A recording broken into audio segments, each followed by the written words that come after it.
Okay, everybody stand by. Here we go in 5, 4, 3, 2. Hi, everybody, and welcome to live election night coverage from the LA Times newsroom. I'm David Lazarus. And I'm Sarah Hashimoris. Well, after months of campaigning, $2.6 billion in spending, it all comes down to this. And through the night, we'll be following all the national races, the state races, all the local races, and you can interact as well by going to latimes.com/askthetimes. Media critic Jim Rainey has been 5 years. He's written about the last 5 presidential races, although the only official swearing-in ceremony of a head of state he's ever attended was Nouri al-Maliki as president of Iraq in 2006. He's here now to recap the highs and lows of the 2012 campaigns that came to a close yesterday and to update us on what's been happening today. Hey, Jim, thanks for joining us. Hey, Sarah, how you doing? Good. So what have you seen today so far? Well, it's been, quite an ending to the race. I think all of us who've been covering this, I'm sure the American people, we've been going at it now for at least a year and a half. I think as David mentioned, we've gone through $2.7 billion. Most of that's gone to advertising. There's been almost 1 million ads shown all over the country. I think the people of Ohio probably feel like they saw about 900,000 of those. And now I think, people are glad we're finally voting. We're having a few voting irregularities today. There's been a viral video that went out showing someone who tried to vote for Obama and the vote popped up for Mitt Romney, and a lot of concern about that. But I think by and large, things are going as planned. And I think, we should have a winner, we hope, by sometime late tonight. And then to back up a bit, you've been following this campaign. When did this actually start for the two candidates? Oh my gosh. It started for the two candidates really, you could say, a year and a half ago, but those of us who follow this know that both these gentlemen have been running for president really since 2006. And if you think about their ambitions, some people think going back way before that, but Mitt Romney, of course, famously ran 4 years ago. He didn't quite make it. Then this time he had to dispatch 7 other candidates. And we went through quite a contentious primary period, which now seems like all water under the bridge. But really, 1 million ad spots, $2 billion. It's been a long, long road to get here. So I think, we're all primed and ready to get a result. And how is this presidential campaign stacked up against previous campaigns? Well, this one is a lot like others, except only more so. Like we've talked about, the money has just been over the top this time. And I think we had the Citizens United decision. We've had some other court decisions that have just allowed the flow of money to just go over the top. And we'll see what happens after this election. I think some people are kind of fed up with that.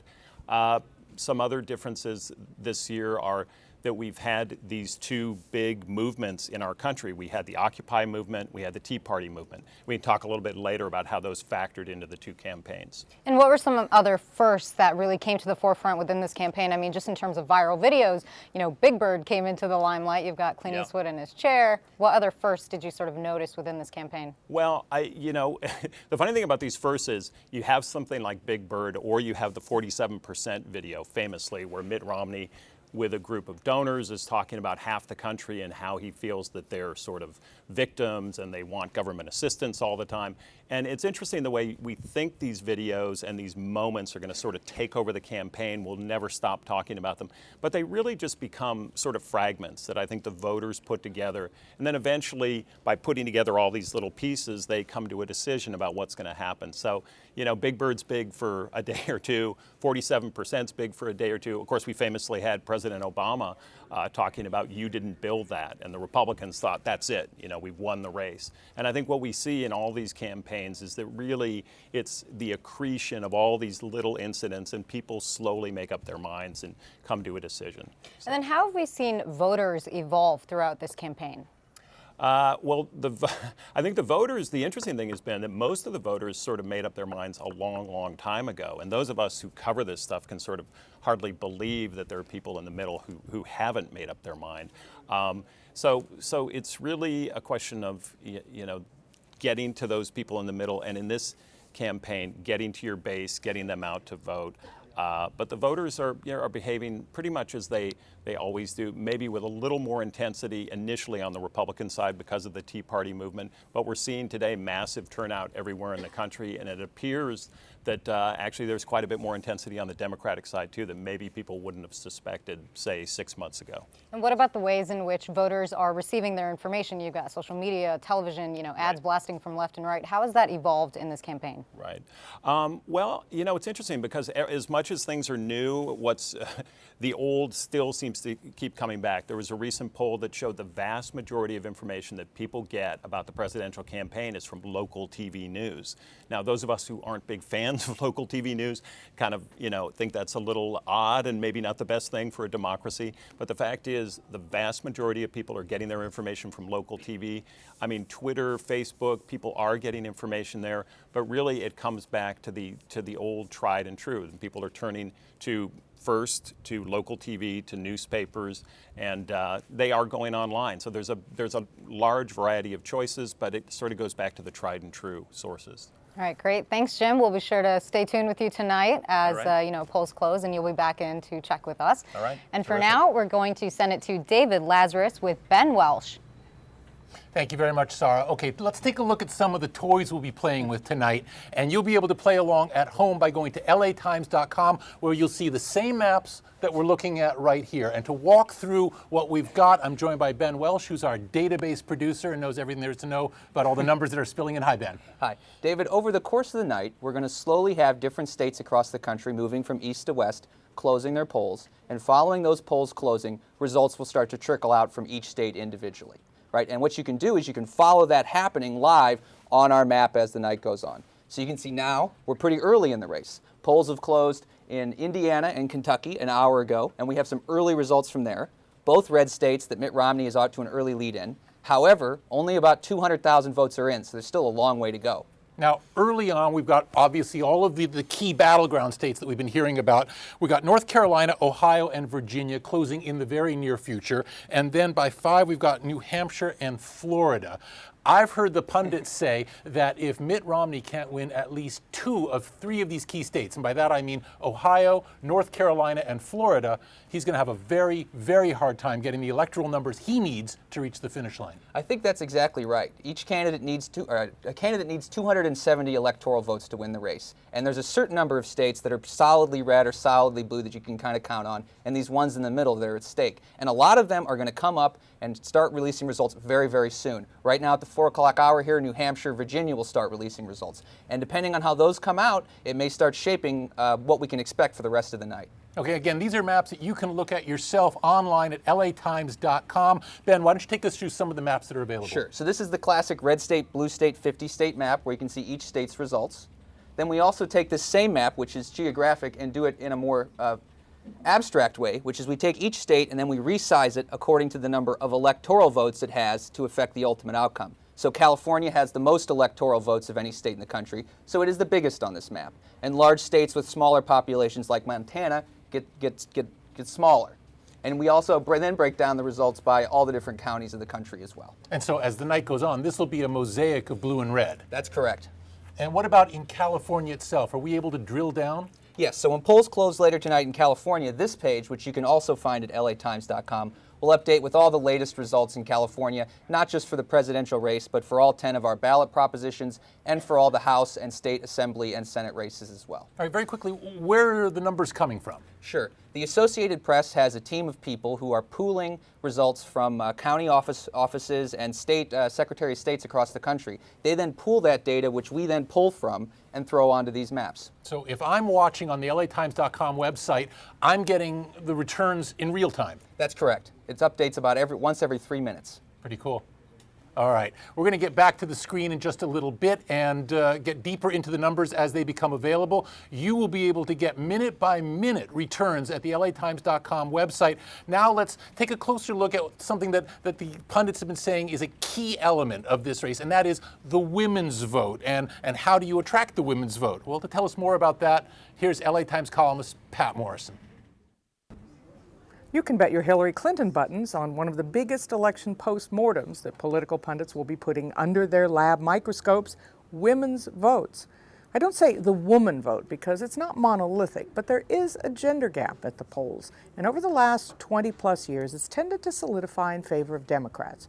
In fact, depending on how you cut up the numbers, whenever Democrats have won, it's often the gender gap that's given them the margin of victory. So where the heck did this gap come from?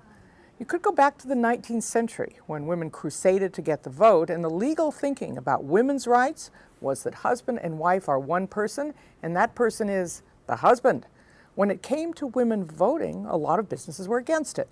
The liquor industry, for one, because so many men spent their paychecks in the saloon and left their families hungry and needy that the booze interests were afraid women would vote to ban liquor altogether. Although paradoxically, prohibition became the law of the land a year before women won the right to vote. The textile companies, the mining companies were afraid women would vote to end child labor and endorse worker safety laws. And all those things did happen after women got the vote, but not necessarily because of it.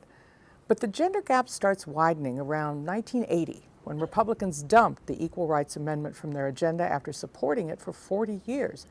And then the issues of contraception and abortion widened the gap even further, and women gradually became both the majority in the workforce and in the voting booths. But as I said, this is not monolithic. The soccer moms, the security moms, the suburban married women are just about as likely to vote Republican. Still, health care reform is one issue that now polls significantly higher with women than it does with men. So what's the upshot of all this? That the gender gap has become a part of political wisdom, and campaign talking points have zeroed in on women voters as much as they do for veterans or seniors or union members. It's why you hear again and again about defunding Planned Parenthood and abortion and legitimate rape. And it's why, in all likelihood, you're going to hear slightly different versions of the same pitch all over again 4 years hence. I'm Pat Morrison. Thank you very much, Pat. Well, as we said, this is an interactive evening for all of us, and your thoughts, your questions, your comments are very welcome. You can go to latimes.com/askthetimes to post something. Sarah, I've got something right here. This is Joe from Rialto who says, with all the uncertainty in this election, could an unforeseen problem pop up which might prevent the results from being certified? For example, could the California Supreme Court order Arizona to produce the list of donors for the Yes on 30, No on 32 campaign? And the answer is probably not a Supreme Court thing going on, but anything could go at this point. I would guess that a lot of the California results will dawdle on their way in. It should be interesting as we get those results later on tonight, which we will be covering. And you guys can also make your voices heard on Twitter with the hashtag VoteCA.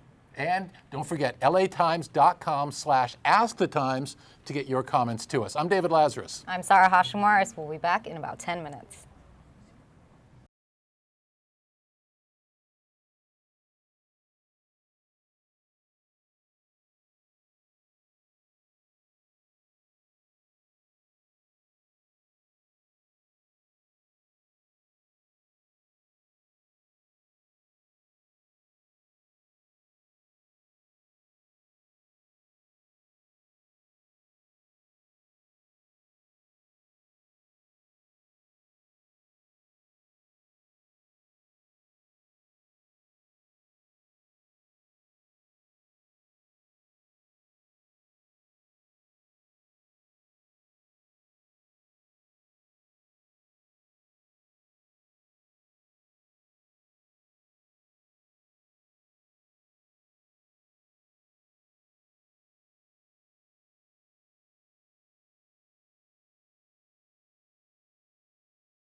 2.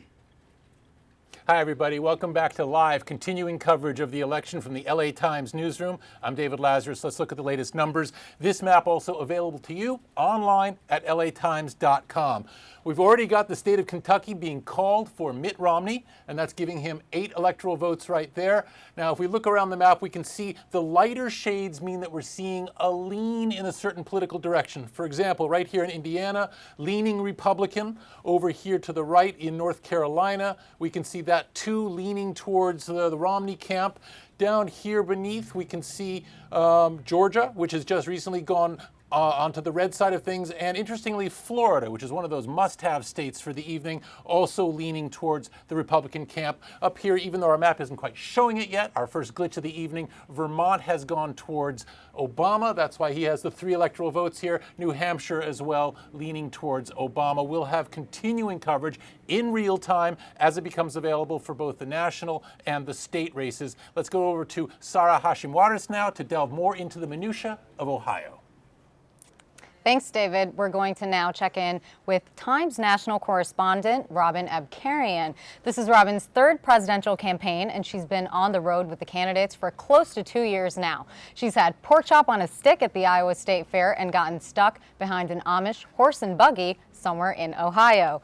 Most recently, she's been riding along with Paul Ryan, and she's here to update us on the pulse of the voters she's seen on her many, many trips across the country. Robin, thanks for joining us. Thank you. So Ohio, the Buckeye State, you were recently there. Can you tell us, your experiences, what voter sentiment was like? Yeah. Well, as you know, Ohio is a linchpin state in the presidential campaign. Its electoral votes are going to be very important to Mitt Romney, less important to President Obama. But the electorate there is very divided. Although polls do show Obama with a slight lead, they've all been within the margin of error pretty much. So what you have is an incredibly electrified electorate, and emotions are running super high in that state. And what can you tell us about Ohio's voter history? Well, I spent my time in Cincinnati, Franklin County, which is often a Republican area. In 2008, it went for President Obama in a big way. It was quite a surprise. Ohio went for Obama as well. But no Republican has won the White House without winning Ohio. So this is why Ohio turns out to be such an important state for Mitt Romney. It provides his electoral path to the White House. The electorate is becoming less white, as it is in many places, but still is overwhelmingly white. So it will be, a question of who turns out the voters. And then in terms of a timeline, what are we looking at here? There have been reports that it could be up to 2 weeks till since it's such a tight race. Yeah, it really depends on the closeness of the race. If it's super close, if it's within half a percentage point, it's an automatic recount. They call that in Ohio within the margin of litigation. If it's more decisive, then we may know at some point tonight. But it really is a mystery at this point how it's going to go. And then another major battleground state, Iowa, which you also spent time in. What can you tell us about your experience there? Iowa's an interesting place. It's where President Obama's career as a presidential candidate really got its first big lift in the caucuses in 2008. He closed with a big rally there last night. It's the place he wanted to go and kind of complete the circle, I guess, of his campaign. It looks like it's leaning in the Obama camp. It's leaning Democratic in polls. We won't know yet. But it's a very important, very sentimental place for him. So I think it was important for him to end up there before going to Chicago. And then give us an overall scope in terms of, you've covered 3 presidential elections in the past. How does this campaign sort of measure up to those? Well, this campaign was interesting. I mean, we have an incumbent. When you have an incumbent, there's an inordinate attention paid to the other side. So what we had was a rip-roaring presidential primary with the Republicans. We had at least 8 candidates. Some of them were a little bit wacky, some were fun. We had, Newt Gingrich, Herman Cain, Michelle Bachmann. There were many, many moments that were wonderful, fascinating, ridiculous, absurd. And then once it became clear that Mitt Romney was going to be the Republican nominee and the general election started, in some ways it became more predictable. In the view of some people, a little more depressing because it became so brutal and ugly. And we didn't have the lighthearted moments that we had during the Republican primary. So what we've had is a very, very hard fought, very expensive, very long campaign that a lot of people are looking forward to coming to an end, I think. Yeah, one thing's for sure, it's definitely a tight race. Well, thank you, Robin, for your insights. We're now going to go back to David Lazarus at the screen.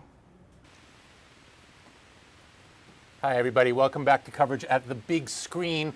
And if you're just joining us, Kentucky has been called for Mitt Romney. Other states, as you can see, leaning in different directions. What's interesting about this real-time information, which you'll be able to see at home as well at latimes.com. Last time you joined me here, just a few minutes ago, Florida was leaning red, now leaning blue, which just shows how fast the momentum of the race can change as the various precincts get counted. Remember, your thoughts, if you want to play Instapundit, are very welcome. All you got to do is go to latimes.com/askthetimes. Now, we're looking at a very, very close race tonight. What if, God forbid, it's too close to call? Well, there are various scenarios that can play out at that point, and to tell us more about that, let's go to our Washington, D.C. bureau, where political columnist Doyle McManus runs it down for us.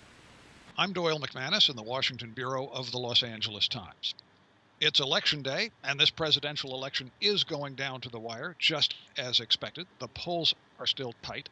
The real contest, of course, is not in the national popular vote. It's the contest to mount up electoral votes that come to 270. That means winning state by state. And so it means that for the rest of the day, our eyes will be glued to places like Ohio, Florida, Colorado, Wisconsin, and Iowa. Now, there are plenty of things that can still go wrong. Don't assume that we're going to get a definitive answer tonight to who the next president is going to be. Here are three of what I call doomsday scenarios. Number one, the easiest and the least threatening, it would be quite possible for Mitt Romney to win narrowly in the national popular vote, but to still lose the electoral vote to President Obama. How could that happen?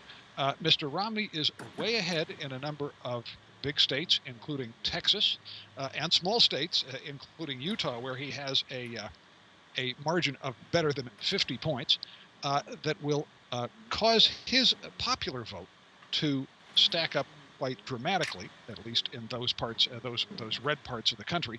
But President Obama's strategy has been based ruthlessly, entirely, in a very close focus, on states like Ohio, Iowa, Wisconsin, New Hampshire, all those swing states. So it would be entirely possible, quite plausible, for President Obama to win, let's say, 280, 290 electoral votes, enough to go over the top, while winning less than 50% of the popular. But that one's easy. That's happened in our history before. George W. Bush won with, after losing the popular vote. We would suck it up and move on if that happened. Here's scenario number two. It's an unlikely scenario, but the two candidates could come to a tie in the electoral vote. It is quite possible to come up with a scenario that gets both candidates to exactly 269 electoral votes. Not likely, but possible. In that case, the election goes to the Congress. The House of Representatives votes. And because the House of Representatives has not just a majority of Republicans, but a majority of state delegations that are dominated by Republicans, Mitt Romney would be the winner. Don't lose too much sleep over that one. It's not likely to happen. But here's the third scenario that I think is quite likely and quite troubling, potentially, the problem of recounts and provisional ballots. If we have states that are very close, there will be calls for recounts. There are some states that have automatic recounts if the margin is less than 1% or 0.5%. And then we have the phenomenon of provisional ballots. This could be big in both Ohio and Florida, where if a voter arrives at the polling place without all the identification that's needed, or if a voter has moved recently, or in the case of Ohio, if a voter requested an absentee ballot but then decided, oh, heck, I'll go down and vote person anyway, that voter submits a provisional ballot. It's not counted on election night, but the state of Ohio then has 10 days to count those provisional ballots, to give voters a chance to come in and argue in favor of their ballot being counted. And the final count in Ohio might not be available until 11 days after Election Day. Let's hope we don't get there. I'm Doyle McManus in the Washington Bureau of the Los Angeles Times. I'm Doyle McManus.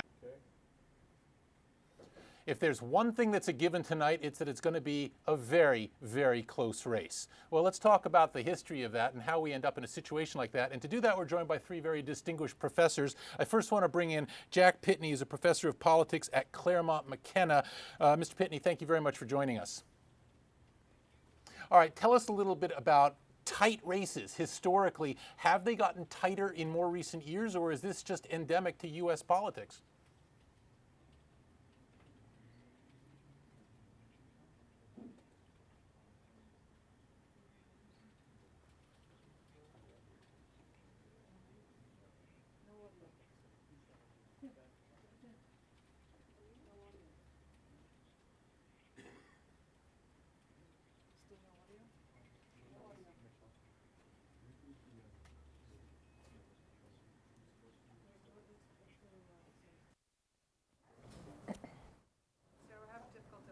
The campaign may finally be over, but the to-do list is in the Oval Office is only getting longer. Columnist Michael Hiltzik writes about economic issues affecting the West Coast and joins us now to talk about what challenges lie ahead for tonight's winner. Thanks for joining us, Michael. Well, it's a pleasure to be here. We're facing a bit of technical difficulties, so we're glad you're in the seat. So to start off, if President Obama is reelected for a second term in the White House, what challenges does he face? Well, the first challenge that he's going to face is that his second term is going to start very early. In fact, it's going to start almost immediately after the election because he faces a real challenge in resolving what's known as the fiscal cliff. And that is this combination of automatic tax increases and budget cuts that's an artifact of the deficit deal that he made with Congress a year or two ago. Nobody really wants the fiscal cliff to happen. Nobody wants the budget cuts that are implicit in that because it really may wreck the economy before the economy has a chance to continue its recovery. So he's going to have to negotiate, particularly with the House of Representatives. It's going to be, it looks like, continued to be a Republican House, maybe hostile to his ideas.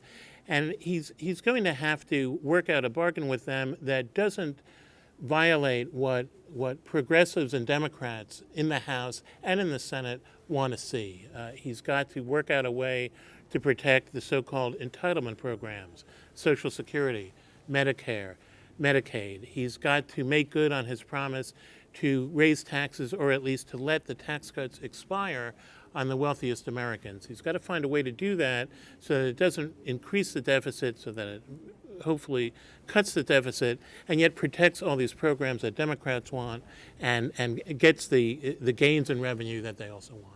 And then can you provide a rundown of the challenges that Governor Romney might face if he is elected into the White House? Well, Governor Romney he'll face a lot of the same challenges, but sort of mirror images. He's going to have most likely a Senate that will continue to be Democratic and may very well be hostile to a lot of the ideas that he articulated during the campaign. He talked about turning Medicaid back to the states. Democrats and progressives really don't like that because it's a formula to cut people out of the program and to reduce benefits. He's talked in terms that would really reduce the effectiveness of Medicare for many of the people who depend on Medicare. And he's made a lot of comments that suggest he's rather hostile to Social Security too. At the same time, he's talked about protecting the middle class from tax increases, but also not increasing the percentage of income taxes that are paid by the wealthy. That's going to be a very delicate line to walk, as his critics pointed out during the campaign, because the tax regime and the budget cuts that he laid out during the campaign don't really pencil out without more detail. And then, both these candidates have a slew of issues that they back. Which ones really resonate with voters, and which ones are we going to see, voters kind of really tuning into tonight at the polls? Well, voters, I think we've already seen in exit polls that voters continue to say that the economy is the most important issue for them. And I think that actually will work to the benefit of whichever of these candidates ends up being president for the next 4 years, because it really does look like the economy is really on the mend. We should see a growing economy. We may see a very sharply growing economy, and that's going to ease the challenges for whoever is president over the next 4 years. Now, take a look back throughout this 2012 presidential election cycle. What were some highs? What were some lows? What were some sort of entertaining moments or key highlights that really stuck out to you as you followed the election? Well, I think we have to really look at the debates. The debates clearly were the moments in this campaign that attracted the most public attention, in part because neither candidate really opened himself up to public appearances outside those debates. And I think we know it's been well understood that Romney won the first debate, in fact, in such style that he made himself look like a much more credible candidate than he had seemed to be up to that point. The next two debates, I think most people thought that President Obama recovered his footing. And I think we did see that the bounce that Romney got from the first debate began to dissipate as the next two unfolded. And then those debates really added to the public's perception of both of these candidates. What else has sort of added positively or negatively to how voters perceive these candidates? Most recently, President Obama sort of got a bit of a boost when, hanging out with New Jersey Governor Chris Christie in the aftermath of Sandy. Well, that's right. It was more than just hanging out with Chris Christie, although, of course, it was significant that Chris Christie embraced President Obama after having attacked him so ruthlessly at the Republican convention. But the storm really did show, I think, more than it was more than optics. It really gave President Obama an opportunity to make the case that sometimes you need government. You need the federal government to step in when states and individuals and charities cannot handle the job. That was very important because it really spoke to a fundamental difference between these two candidates. One who was arguing that you do need government, that government really does play an important role in social welfare. And this is a tradition that goes all the way back to Franklin Roosevelt and the New Deal. And then the other candidate, Romney and his Republican ticket, that say government is too big, we rely on it too much, we're too dependent on it. I think the response of the federal government to Storm Sandy really showed that you do need government to step in when everybody else withdraws or is unable to manage. All right, great. Thanks, Michael. And now we're going to take a look at some of the reader responses that we've gotten from LAtimes.com/askTheTime. We have Lisa from Los Angeles who's asked, when voting this year, I had to fill out a provisional ballot. I heard the provisional ballots are only counted after they have counted the regular early voting and in-person ballots, and then only if they need to count them, if the results show candidates neck and neck. Is this true, Martin? Well, I think the law is different in every state because states are the jurisdictions that manage the elections. But typically, yes, that's true. That's what makes them provisional ballots. If you've got a race in which the two candidates are separated by 50,000 votes and you only have 20,000 provisional ballots, it's clear they're not going to have a material effect on the race. So they most likely will not be counted, or at least the count of them won't be necessary to determine a winner. They may be counted as a formality, but that will happen weeks and weeks later. Got it. Great. Thanks, Martin. And now we are going to send it off to David Lazarus, who's back up. Thank you, Sarah. Okay, we're going to try and work through some of the technical glitches that brought our Google Hangout crashing down earlier and work back through them. We're joined by a couple of very distinguished professors as we talk a bit about the political climate surrounding tonight's vote and the vote tally. I want to bring in now Caroline Heldman, who's a professor of politics at Occidental. Caroline, thank you very much for joining us. My pleasure. Thank you, David. Now, we have been talking and hearing for months about the divisiveness of the American political scene right now. Is it more divisive now than it used to be, or have we always been just a bunch of hellions tearing each other apart? Well, I would say that we look more like we did in the late 1800s. We know that in the modern political context, that we have more negative advertising now in the past few election cycles, and this one being the most negative. And in terms of governing, we've actually seen a polarization in Congress. We've also seen a polarization of ideology in terms of common citizens. So it's not a myth. We are becoming more partisan, more polarized, and our campaign advertising is becoming much more negative. The banter is becoming much more negative. But I would complicate that by saying that while a lot of people tend to equate negative advertising with being a bad thing for democracy, I actually argue that research has shown that it increases turnout and interest in an election. And depending upon the type of advertising, as long as it's not misleading, can actually increase information. So I think that the upsurge in political participation that we've seen in the last two elections probably has something to do with the amount of money spent on media, but also the negative content. Well, let's bring in now Chris Vlejan, who's a professor of political science at Temple University. And Mr. Vlejan, in light of Citizens United, which was the Supreme Court decision that essentially opened up the floodgates of corporate and union spending, essentially unfettered on the political process, how does that change the environment, and is it changed for good? On the latter question, I can't say for sure, right? That's to be decided by other people, and in the courts and possibly our politicians. In terms of how it's changed things, I'm not sure it's as dramatic as people expected in terms of imbalance. My looking at the numbers suggests that things are pretty balanced in the money being spent on behalf of Romney and Obama. And so in terms of some sort of net political gain for one party or another, I don't see that. What we do see is a lot more advertising, and particularly in the battleground states. All right, thanks to all of you for joining us. As you know, you can chime in yourself at latimes.com/askthetimes to get your comments across. For example, Tim writes in to say, next election will probably be held on Facebook. Look up their history, check out their promises, and then vote. And that's definitely one way of doing it. I'm David Lazarus. We'll be back again at the top of the hour as we continue live streaming coverage from the LA Times newsroom of this election night. See you then.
Hey guys, thanks for joining us. I will now be chatting about Florida and Virginia, two key battleground states. And joining me right now are Todd Wilson from the Daily Press, who I think is about to jump in, and Anthony Mann from the South Florida Sun Sentinel. So Anthony, since we have you right now, what can you tell us about your state right now? Well, I can tell you that there's been very heavy turnout in Florida today. We expect it to hit 75% of registered voters, and that's pretty good. We did that well, about that well in 2008, but that was above the national average, and we, again, think that about 3 out of every 4 registered voters will end up going to the polls by the time they close. And I say that because they should have just closed now, but there are long lines in a lot of places, at least the places we cover here in South Florida. There are still a lot of lines, and anyone who is there at poll closing time can still go in and vote. So it could be a late night for Florida and a close race, and that means we may not know who's winning our 29 electoral votes for quite a while. Can we expect a repeat of 2000? Well, if it is as close as some of both the polls and some of the political insiders say it is, we could. If it's within a half of 1%, and some people think it could be that close, there's an automatic recount in Florida. And we now have paper ballots here. We got rid of the touchscreen voting machines, and that means a required manual recount is a really big, intense undertaking if they have to do that statewide, if it's that close a race. And then Tony, Florida's got 29 electoral votes. How important are those within this entire election? Well, they're really critical. The thinking is that they're especially critical for Governor Romney, that it would be really hard for him to get a path to the White House without getting Florida's 29 electoral votes. But certainly President Obama would like them. He won the state narrowly by getting about 51% of the vote in 2008, and he'd certainly like a repeat. He's been building some momentum here, so he might be able to get them. We're the biggest swing state in the country. I mean, all eyes really lately have been on Ohio, but Florida could go either way, and more than 10% of the votes needed to win the presidency, 10% of the electoral votes needed to win. So what's voter sentiment like right now in Florida? Have you had a chance to sort of go out to the polls and talk to people? Yes, I was out talking to a lot of voters at the polls today, and several interesting things. People are, as we kind of expected from what we saw from public opinion polling, people are quite polarized. You hear very strong comments about why they either voted for Romney, voted for Obama, or voted against Governor Romney, or voted against President Obama. I mean, people were pretty anxious to talk. When you go out and talk to voters, you don't at every election get people who are willing to talk. I had a lot of people who were willing to pour out the reasons why they did or didn't like their candidate. And interestingly, even though President Obama didn't have coattails in 2008, there were a lot of people who made the point that they voted a straight ticket this time. So if they voted for President Obama's reelection, we have a couple of very close congressional races down here. They voted for the Democrat. If they voted for Governor Romney, they voted for the Republican in a close congressional race. So that's pretty interesting. People were polarized and pretty interested and intensely interested in this election. So, Tony, you have this polarization. What issues are Florida voters really honing into right now? What are they paying the most attention to? They're honing in on the economy. I mean, we had people tell. I talked to a man today who said in 2008 he owned a landscaping business and had 27 employees, and today he has nothing, and no employees, no business, and barely enough money to buy gasoline for his car to drive to the polling place. So the economy is still very important here. We're starting to see some signs of recovery. Consumer confidence in Florida is up, but it really is the economy. That said, I had a couple of people bring up issues like abortion, particularly people who said they were pro-choice on abortion, and they said that factored in. One man said that factored in. We think of that often as something that particularly gets at female voters, but I had a man talk to me about that today. But really, it is the economy. So then there's those voters that are really honing into the economy. What about the undecided voters in Florida? Are there even any there? Well, I don't really think there were too many undecided voters when it came down to it. I mean, when I would go out to events and talk to voters, I've been finding for quite a while, people pretty much had made up their minds between Governor Romney and President Obama, and that seemed true pretty early this year. Even when the Republican primary was going on here in January, and it was a pretty hefty contest. There were still a lot of candidates in the race. The people that were coming out to those rallies, they were going to vote for a Republican candidate no matter what, and they felt that very intensely, that they were going to vote for a Republican candidate no matter what. So there really have been very few undecided voters here. Got it. Thank you very much for the update from Florida. Tony, we lost Todd Wilson from Virginia, but for now, we're going to send it back to David Lazarus at the desk with Politics Now host Jim Rainey. David? Thank you very much, Sarah. Before we get into that conversation, got some more news to bring you. If you go to the LATimes.com website, where you get real-time streaming of all the latest data coming in from the polls, you can see that Kentucky, West Virginia, Indiana, and South Carolina have all been called for Republican candidate Mitt Romney. Other precincts, well, they go back and forth, so too early to call at this point. Again, we have plenty of interactive maps at LATimes.com. You can find it all there, along with this fine program that you are enjoying right now. And to help me with that, I've got our own in-house political pundit, Jim Rainey. Hiya, Jim. Hey, how you doing? Good. All right. So let's talk about voter fraud. Clearly a huge problem, because we've seen a lot of Tea Party types, GOP types, weighing in on this and just saying we have got to crack down on voter fraud because it's rampant. Or is it? Or is it? Well, good intro. No, actually, voter fraud is not rampant. It's one of the biggest canards of the entire election season. There's two things that people talk about. They talk about voter fraud and voter suppression. Republicans like to talk about voter fraud and voter fraud. I hate to say it, even Steve Schmidt, who ran the campaign 4 years ago for John McCain, confirmed just a couple days ago that voter fraud is really, the instances are few and far between. There are very few prosecutions. It certainly is a problem, we'd all agree, anytime someone tries to vote more than once, tries to go to the death rolls and pick up maybe an extra vote for a neighbor who passed away. We don't like that sort of behavior. But really, all the studies, everyone who's looked into this, there's a thing based over here nearby at Caltech, the Caltech MIT Voting Technology Project. They looked into this. These are scientists. I know some people don't like science anymore, but these are scientists and technologists, and they all confirm that voter fraud is just a minuscule portion of the overall vote. So we hear a lot about it. Every election cycle now, we not only have the vote, we then have the debate about the vote. But as far as we can tell, it's really not going to affect the outcome. And yet we've seen a number of laws intended to crack down on this non-problem that include voter IDs, right, like for instance driver's licenses, and yet there are many people, lower income people primarily, who might not have a driver's license for the simple reason that they don't drive. Right. And yet this in effect disenfranchises them. Yeah.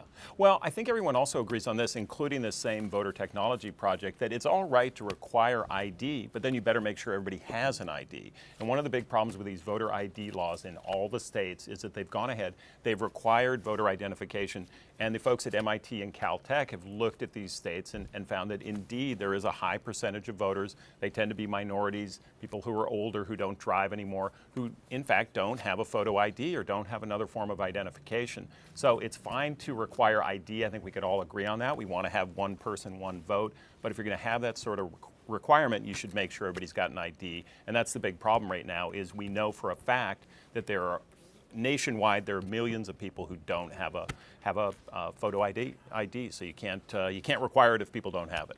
Now we've heard from Democrats that this has been a deliberate attempt to block out essentially minority voters, lower income voters, people who might historically vote Democratic.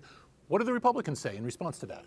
Well, they say that voter fraud is real, and there have been instances. They will point to the instances. There was one recently where James O'Keefe, the famous sort of video hitman, went out and he got actually a relative, the son of a Democratic politician, to sort of admit on camera, gee, yeah, I'd like to go out and vote a bunch of times under a bunch of assumed names.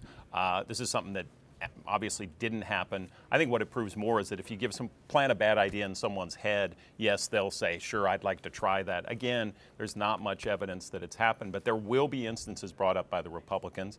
And, to be fair to them, we don't want those instances to happen. The other piece of it we haven't talked about yet is voter suppression. And certainly there are cases where, because of these sorts of requirements, And again, the technologists who've looked into it show that there are hundreds of thousands or even millions of people who are losing the chance to vote because they don't have the proper ID, or there are mix-ups with polling places. We're hearing even today that people get to the polling place, they're told, no, you can't vote here, you've got to go to another precinct. Many people, especially if it's after work, it's late, they've got to pick up their kids, they aren't going to go to the other precinct. They're going to be done. They're not going to vote. And right now we know that voter suppression or limiting of the vote is a bigger problem than voter fraud. And yet, interestingly, in the coverage of this issue, it seems as though there's been precious little outrage over this. And I find that really striking. You would think that this cuts to the heart of the American political experience. Yeah, it's really terrible. If you look back, we all remember the 2000 race when we had this very, very close election in Florida, and it was decided by 527 votes. It's widely believed that a lot of people didn't get to vote that go around, that the recount was then cut off. They formed a group then, this voter technology group that I mentioned before. They were going to go out and check into all sorts of problems with voting in terms of technology. Is touch screen better than punch card? How should the vote be counted? How should we do registration? They just came out in the last couple of weeks with a report, and they said that less than half of the problems that were cited in 2000, we're talking 12 years ago, we've gone 12 years ago, we passed a national law called the Help America Vote Act. All of this was supposed to be taken care of, and yet, partly because of our budget constraints, partly because of a lack of willpower by states and local governments, we still have this enormous sort of backlog of issues that haven't been dealt with. So here we are 12 years after what was really a constitutional crisis for our country. We had trouble deciding for 6 weeks who the next president was going to be, and we still haven't ironed out a lot of these problems. And it really is outrageous, but I don't know what it's going to take to rectify it. I really don't. All right, and Jim Rainey, where can people find the political crew of the LA Times blogging up a storm tonight? Where can they find them? At latimes.com. You can find us at Politics Now. I shouldn't know the name of the blog since I've been writing for it for months. I would have thought, but Politics Now would be a good place to start. LATimes.com/politicsnow. Yeah, that'll be do great. All right, Jim Thanks. Rainey, thank you very much for joining us. We're going to be continuing our coverage throughout the night. Your thoughts very, very welcome. You can chime in at latimes.com/askthetimes. In fact, we went out on the streets. We've been talking to people about various issues throughout the day to get the thoughts of what people like you are thinking about various things. In fact, we went out earlier and talked about Proposition 30, which is the one that's backed by Governor Jerry Brown that would bring in, if it passes, more tax money for the schools. Here's what we heard. I voted for Prop 30, and I did that because I think, fundamentally I believe in the idea of raising revenue to support certain important things within a society, including education. I support it because I support education. I think our kids are important. Well, I supported Proposition 30 because I think we can't afford any more big budget cuts, and Jerry Brown's embattled enough with the Assembly as it is. I voted for it because I feel like it's important for the schools to be funded. 30, I think, is really necessary. The problem that I have with it is that I don't like the tax because that's going to hit a lot of poorer people, the sales tax. And it's sort of like the governor's put a gun to our head and he's insisted that it's like, take this or all these huge cuts are going to go into education. So I don't like that. I just wish it would be, the wealthier. So right now it's people over 250,000. Why not even increase it more for people over 500,000 and get rid of the sales tax thing? That's my opinion on 30. I'm going to vote for it. We need it. All right, we're back at the big board, as they say in Dr. Strangelove. Let's get the latest on what's going on out there. You can see Indiana, Kentucky, West Virginia, South Carolina, all being called for Republican candidate Mitt Romney. Up here we can see Delaware has been called for Barack Obama. Various other states going in various directions. It is too early to call a lot of these states at the moment. And we also have, a couple of interactive bits from latimes.com/askthetimes. Why did you vote today? The Times polled readers across a variety of social media platforms. Christy Goodswell tweeted us her answer, and this is what she said. I voted because I have pound mad love for this country and to have a choice plus a voice. Carol Peraza told us she votes to honor my uncle Lauren Madrid, who was killed in action in World War II. He was 19 years old and he never had a chance to vote. You can tell us why you decided to vote by tweeting us at LA Times. You can also weigh in on Twitter with the handle #VoteCA. You know, my 11-year-old son asked me, why do you vote? I told him, you can make a difference. And, you know, that's hard for a lot of young people, especially, to think that they can. It really does matter. And not everyone has that right, so. Exactly, around the world. That's very true. Exactly. Your thoughts are very welcome as well. LATimes.com/AskTheTimes. Our coverage from the LA Times newsroom will continue momentarily. Stick around.